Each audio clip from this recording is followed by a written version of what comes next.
Alors, retour, mesdames et messieurs, sur le plateau final de ce 5e forum international d'Afrique Développement, toujours ici à Casablanca, au Maroc. Nous sommes avec 4 nouveaux invités. Il y a madame Winifred Gangouré Kabega, qui est la chargée de la promotion des investissements à Rwanda Development Board. Good afternoon, madame. Good afternoon. Nous avons madame le ministre Madeleine Baird, qui est ministre de la promotion du secteur privé et de l'investissement au Gabon. Merci d'être là, madame. Nous avons monsieur Paul Bambi, qui est le président de la Chambre du commerce du Congo-Brazzaville. Et enfin, nous avons monsieur Lionel Zinsou, qui est le coprésident de la Fondation Africa France. Merci d'être venu, monsieur. Je vais commencer par vous, madame Baird. Pour être concret, vous avez installé dans votre pays, depuis un bout de temps, depuis au moins 4 ans, je crois, la zone économique spéciale de Nkok, qui rentre un peu dans le cadre du partenariat public-privé. On en a beaucoup parlé lors de ce forum. Est-ce qu'elle fonctionne bien, cette zone économique? Écoutez, nous avons effectivement identifié la possibilité d'intensifier notre politique d'industrialisation en identifiant une zone économique spéciale où nous avons aujourd'hui un taux relativement concret. On a un partenariat public-privé avec le groupe Olam, qui est en consortium avec l'État gabonais sur ce projet, et un partenaire également, SIFCA, qui est participant. Nous avons aujourd'hui un tissu industriel qui est déjà acté. Nous avons de la sidérurgie, nous avons des aciéries, nous avons des usines de transformation du bois. Nous avons récemment une usine qui va commencer dans la transformation du poulet pour la consommation. Nous avons 25 entreprises installées, plus de 15 000 emplois déjà identifiés comme étant actés dans cette zone économique, emplois directs et indirects. Et aujourd'hui, nous avons complété ce dispositif avec une loi qui va maintenant encadrer de manière concrète le partenariat public-privé. Parce que la zone économique de Nkok, c'est un projet pour la matérialisation de notre politique d'industrialisation. Et le partenariat public-privé que nous avons signé avec Olam est une des matérialisations de mise en œuvre de cette zone. Mais au-delà de ça, nous avons également d'autres partenariats public-privé que nous avons également en place. Et pour sécuriser tout ça, parce que le partenariat public-privé, c'est un contrat d'une certaine complexité sur un long terme. Un investisseur, quand il vient dans un pays, il ne vient pas pour 2 jours, il vient mettre de l'argent. Il faut qu'on mette des gages de sécurité pour cet investissement. Et nous avons mis en place ce dispositif juridique qui va encadrer et qui va nous permettre d'avoir cette cellule de PPP pour encourager, parce que nous sommes convaincus que la dynamisation et la création de la véritable croissance dans nos économies doit impliquer le secteur privé, doit impliquer, l'État régule, mais les politiques d'accompagnement, mais c'est le secteur privé qui vient effectivement animer tout ça, et nous avons l'obligation de sécuriser tout cet environnement. Et vous avez aussi levé les petits problèmes qu'il y avait, parce que je sais qu'au mois de janvier dernier, vous étiez à la rencontre des investisseurs à Nkok. Il y avait des problèmes qui vous ont posés, notamment au niveau des barrières douanières, au niveau de l'approvisionnement de matières premières, l'exportation au niveau de la sous-région. Vous avez réglé ces problèmes? Nous sommes déjà en train de les régler, parce que comme la zone économique spéciale est une zone extraterritoriale, il est évident qu'en passant le cordon douanier, même pour Libreville, nous avons cette problématique de barrières douanières avec la CEMAC. C'est-à-dire que, bien qu'installée au Gabon, lorsque les productions reviennent sur le marché gabonais ou sur le marché camerounais, nous avons la problématique. Ça a été soulevé. Nous avons aujourd'hui une équipe de travail qui examine la levée de cette solution. Bien évidemment, le Gabon est le seul dans la CEMAC à avoir une zone économique, donc c'est une problématique isolée dans une collectivité. Et c'est en cela que nous ne pouvons que louer le type d'événement que nous avons, parce que c'est en étant ensemble et en partageant nos contraintes que nous prenons la mesure de la difficulté. Et nous sommes justement nous avons introduit une demande à ce sujet au niveau de la CEMAC pour examiner depuis un certain temps déjà, c'est pas maintenant, comment nous pouvons effectivement optimiser la compétitivité de la production qui vient de la zone économique de Nkok sur le marché. Mais ce n'est pas seulement la CEMAC. Nous avons l'ambition d'aller beaucoup plus au-delà de la CEMAC, et c'est un enjeu que nous avons effectivement pris en compte. Madame Gangouré, au niveau du Rwanda, vous êtes très souvent cité un exemple en termes de performance sur la bonne gestion, les investissements. Vous pouvez nous parler un peu de l'expérience de votre pays? Qu'est-ce qui fait la force de la politique qui est menée sur le plan économique et qui apparemment marche? Thank you very much. Our experience in Rwanda is quite interesting because it's an experience that is coming from the commitment of the leadership and the citizens of Rwanda. It's a collective development approach. Specifically talking about our role in the development, the role of the Rwanda Development Board in the development of the country. It trickles from our Vision 2020 perspective, which is mainly to have a private sector growth led by the private sector people specifically. And the Rwanda Development Board comes in hand because it's a merger of 8 institutions that were initially created. It's a merger of an institution that used to be the Rwanda Investment and Export Promotion. It's a merger of an institution that used to be the Rwanda Information Technology Authority, the SME Development, the Privatization Secretariat. Now, with all these institutions, we realize that if we really want to ease the environment of doing business, reducing the cost of doing business, you have to actually have synergies of the services that you provide to the private sector. And in that sense, the Rwanda Development Board has the one-stop center, which in French is guichet unique. The one-stop center has desk for the respective services that any business person or any private sector person needs. For example, you need services to do with customs, the Revenue Authority, you need services to do with utilities, connection to electricity and water. You need services of migration because you have employees who need work permits. You have also services in terms of managing the incentives that are provided to investors. Now, all these services are provided under one shop. So you don't have to go to different institutions to get the same service. Applications are done in the one-stop center. Combien de temps il faudrait pour ouvrir une entreprise au Rwanda, pour un investisseur?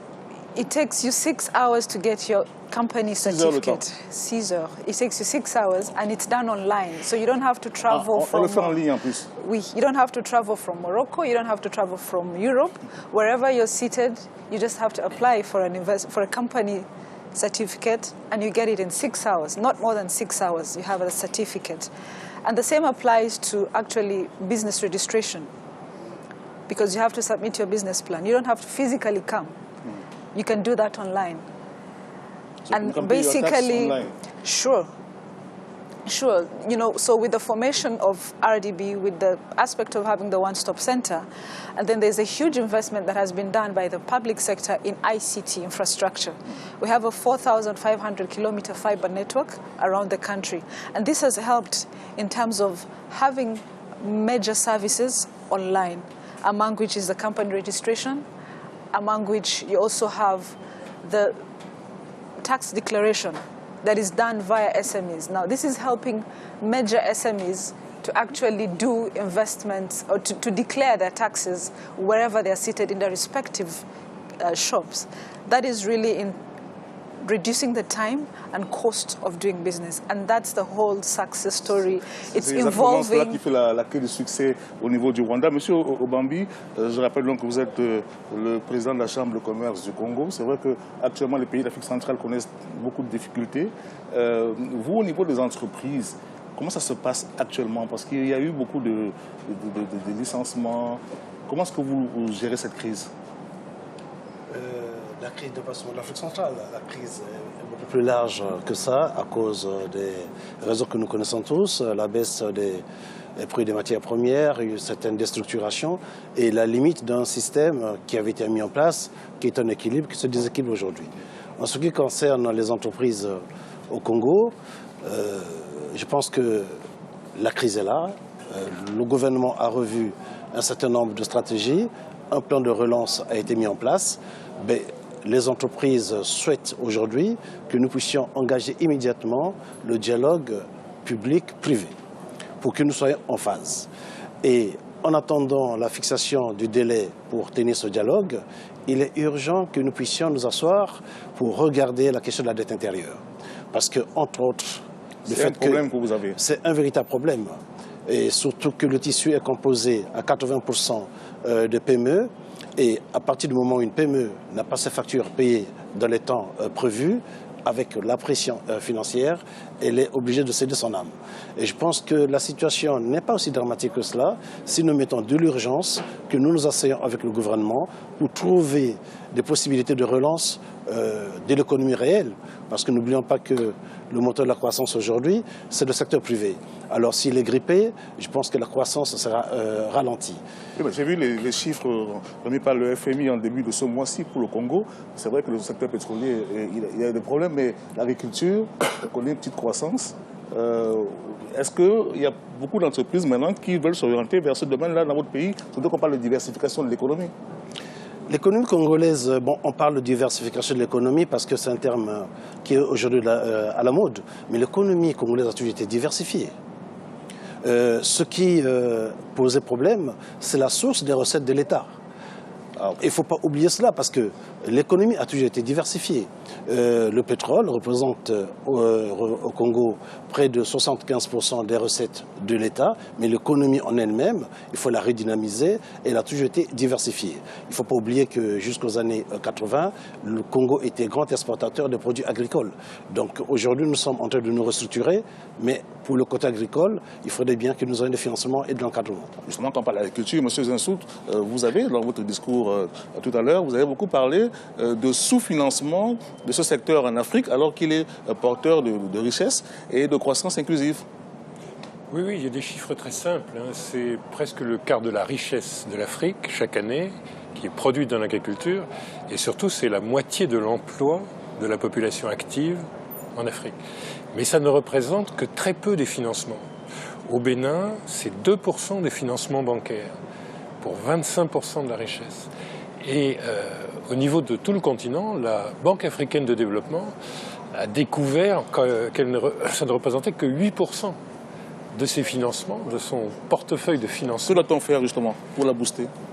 Et du coup, il y a eu des décisions de donner une priorité au financement de l'agriculture, ce qui veut dire donner une priorité à des financements du secteur privé. Parce que nous avons une situation économique un peu paradoxale où il y a une sorte d'effet d'éviction. Les grandes entreprises évincent les petites du crédit, l'État évince le secteur privé du crédit, parce qu'ils ont de grands besoins de financement et on a une rareté des moyens, et l'industrie ou les services évincent l'agriculture. Donc il faut absolument redresser l'agriculture si on veut atteindre des objectifs sociaux, en plus des objectifs de sécurité alimentaire, des objectifs économiques. Mais il y a aussi des objectifs sociaux, parce que notre trappe à pauvreté, l'endroit où se réfugie la pauvreté dans notre continent, c'est dans les zones rurales. Les gens qui meurent de faim ou qui souffrent de malnutrition sont souvent les producteurs eux-mêmes de l'alimentation. Donc les enjeux sont sociétaux, sociaux, politiques et pas seulement économiques, mais ils sont aussi économiques. Alors on va terminer parce qu'il nous reste environ 2-3 minutes. Qu'est-ce que vous avez pensé de ce forum, le 5e Forum international Afrique Développement, partenariat Sud-Sud, Madame Baird, vous pensez que c'est quelque chose qu'il faut absolument promouvoir? Qu'est-ce qui vous a plu?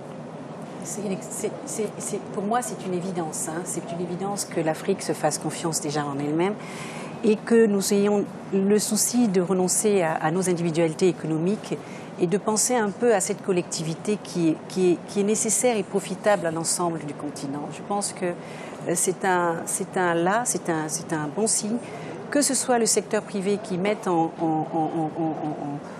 ensemble le secteur public et le secteur privé, c'est une bonne chose. Je pense qu'il faut également une volonté ferme politique de nos États africains à bien vouloir soutenir les acteurs du secteur privé pour qu'ensemble nous puissions évidemment parler de croissance inclusive, sincère et réelle pour le bien-être du peuple.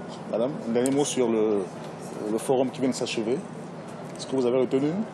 Sure. This has been an opportunity for us as Rwanda to share our investment opportunities in the different sectors, and we have already seen reaction to the interventions and to discussions with it. And for us, we take home a number of companies that have shown interest to come and invest in Rwanda, to come and establish business in Rwanda, and we're going to follow up. The key message is we need more and more public-private partnership. And we need public investment to stimulate private sector growth. Monsieur Bambi, Très bonne rencontre. Les B2B ont été merveilleux. C'est l'occasion de rencontrer un peu tous les acteurs. Et je pense que le thème a été très bien choisi. C'est la croissance inclusive. Et cette croissance ne peut se faire que grâce aux entreprises qui méritent d'être renforcées et aussi aux efforts internes des entreprises. Monsieur Zinsou, vous prenez le partenariat Nord-Sud avec votre fondation Africa France. Là, on parle de partenariat Sud-Sud. C'est pas... Ça n'est pas contradictoire. Non, pas du tout. Non, parce que l'Afrique ne va pas se développer seule. Elle a besoin de partenariats financiers, de savoir-faire, de transfert de technologies. Elle peut les trouver avec l'Asie, elle peut les trouver avec l'Europe. Aujourd'hui, il y a de plus en plus d'intérêt de l'Amérique latine, par exemple. Mais ça ne veut pas dire qu'elle va chercher des modèles. Les modèles, elle les trouve avec les pays frères, qui sont les seuls qui soient vraiment des homologues, qui soient vraiment proches. Et cette idée de partage qui est évoquée par notre sœur rwandaise, c'est très très important. On va partager pour le modèle. Ça ne veut pas dire qu'on va faire ensuite du développement tout seul. On ne va pas renoncer à de la technologie et à des expériences tierces d'autres continents. Mais nous n'avons pas à trouver nos modèles en dehors de nous-mêmes.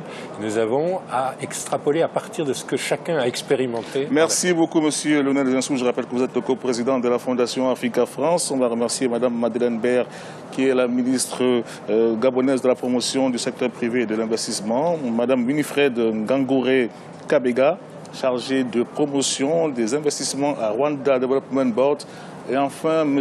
Paul Bambi, qui est le président de la Chambre de commerce du Congo-Brazzaville. On fait une petite pause, on revient pour un autre plateau sur la fin du 5e Forum international Afrique Développement.